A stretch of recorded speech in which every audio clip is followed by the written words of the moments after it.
Hello, my name's David Rutter, and I've just done the FIFA 12 press conference here at the EA press event just in advance of Gamescom. The EASportsFootball.com team have been kind enough to provide me with a state-of-the-art laptop with a very nicely branded piece of electronic paper with your questions on it. So what I'm going to do is I'm going to read them out with the question and then answer it, hopefully. So first up is Richard Wilkes from Facebook. What's new with FIFA Ultimate Team this year? So I think the big news for fans of Ultimate Team is that from the minute that you buy FIFA and put it into your console, Ultimate Team will be available right from then.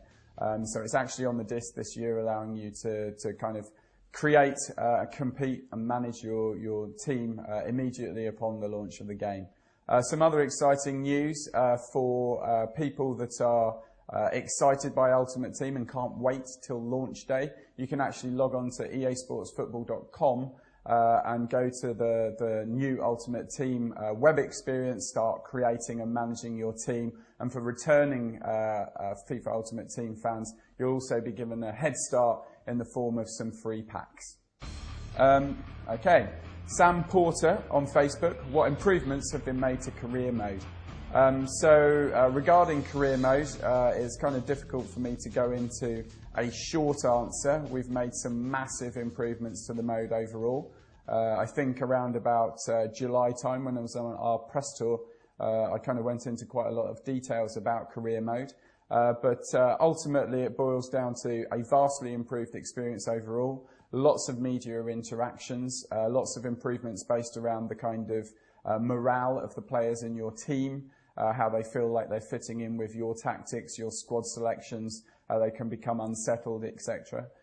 You can also interact with other players and kind of, if you like, talk to the press about players at other clubs or results that you think might happen with the teams that you're about to play, and that can affect the morale of players too. We've introduced a new youth scouting system where you can hire a scout and actually send them off to find bright new talent from within the game. But ultimately, I guess the best way to describe it is a lot better all round. And if you want more details, go look up some of the interviews I did in July. So Adam Reeves on Facebook, can you tell us anything about changes to Creation Center? Hello, Adam. We can't really go into a great deal of detail about Creation Center and what's planned there. Basically, Creation Center, as it was last year, remains for all of our users. But for people that sign up for EA Sports as part of our new subscription service, we'll actually be launching some premium web functionality for them to have for free as part of their subscription, based around the creation of more teams, more players, and the ability to stamp a kit with a real-world graphic. Amongst other things. But for those of you that don't want to sign up for EA Sports season ticket, you can actually buy that as a PDLC unlock as well. McShambles on Twitter, will there be a greater balance of player attributes for lower league teams? So as far as all of our player attributes are concerned, we've got an extensive research network that gives us information about the teams and the players. If my memory serves me correctly, we have around about 120 editors who actually input the kind of values for the attributes of the players, and then a research kind of database reviewer network of over 1,000 people that go in and make sure that the information that those 120 people have put in is accurate and reflects reality. So we're pretty confident that the quality of our lower league teams is good. However, if you feel you have something to offer, go onto our community sites, put yourself forward. I believe on the EASportsFootball.com forums, there's actually a thread there where you can sign up to become a researcher. So do that if you think that you've got something that you can help us out with. Patrick Lee on Twitter, have there been any changes to Be a Pro? So Be a Pro now, as last year in FIFA 11, exists as part of career mode when you play as a player. We've done a lot of work around the kind of support of the team in the form of them recognising any of the attributes that contribute towards the pro player intelligence, so they'll try to play to your perceived strengths. We've done some work around the virtual pro development as well. I think that there's a blog coming out in the next few days, hopefully, so you'll be able to read more information on that. But ultimately, the play as player feature this year hasn't been as much of a focus for us as the manager experience. Career mode this year has been very much about, accurately representing the real drama of football management in the real world. Josh Kyle on Facebook, is it true there will be challenges in EA Sports Football Club? What kind of challenges will there be, and how often? So the EA Sports Football Club, as I think we've said, is this kind of service that we want to run for our fans. So it's about you creating a persistent profile, contributing to that profile by the things you do within the game, ultimately it becoming the heartbeat of FIFA forevermore. Challenges are a big part of that. What we'll be doing from the launch of the game is taking inspiration from the real world of football. If I was to take an example from this weekend's Premier League games as an example, you are QPR, you are 4-0 down, come back and save the game, although I think that's probably a bit hard. But what we want to do is take inspiration from the real world, create these scenarios and situations and push them into your game. We're going to be starting weekly. We're going to see how well we get on. If we can create enough cool content, we can increase that. If people aren't interested, let us know what you would like to see. As I say, we're operating it as a live service. We've got a team back in the studio that are generating these things for us, and we want to make sure you guys are engaged and getting everything that you want. Luke Smith on Facebook, what kind of things can you do with the Ultimate Team early web start?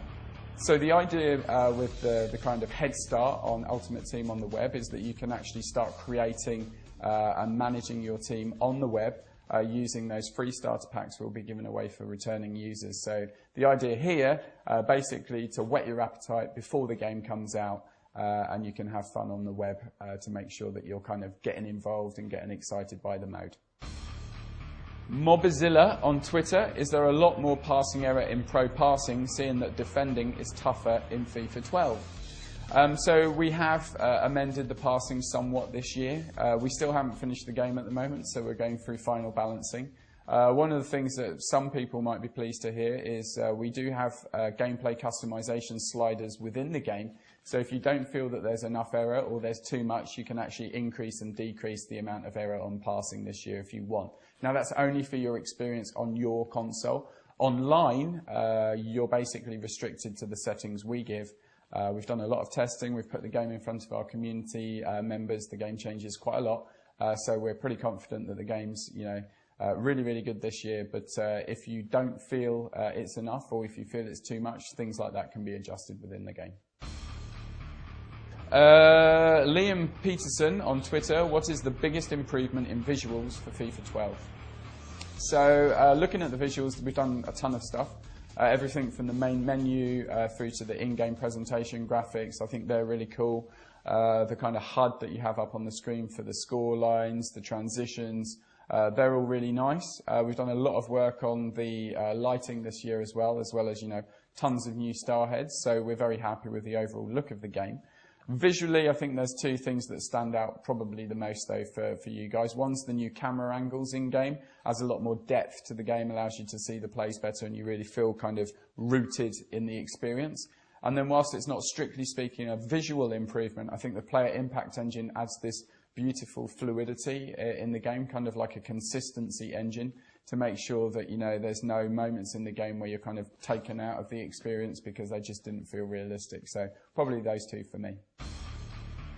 Reese Morrill on Twitter, what kind of features do you think would be in a game such as FIFA 15? We have short-term plans. We have much longer-term plans too. I could probably give you an idea of what might be in FIFA 15.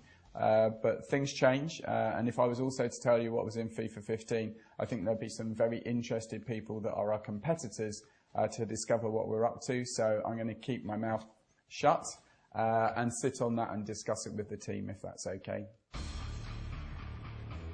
John Hunt on Twitter, any plans to do fun DLC content like giant bubble heads on players? Hey John, we have no plans to do giant bubble heads on players. We're strictly speaking trying to keep it in the realms of simulation, and whilst there are, some demand for things like that, it's not really a priority for us, I'm afraid. And last but not least, Ian Billington on Facebook,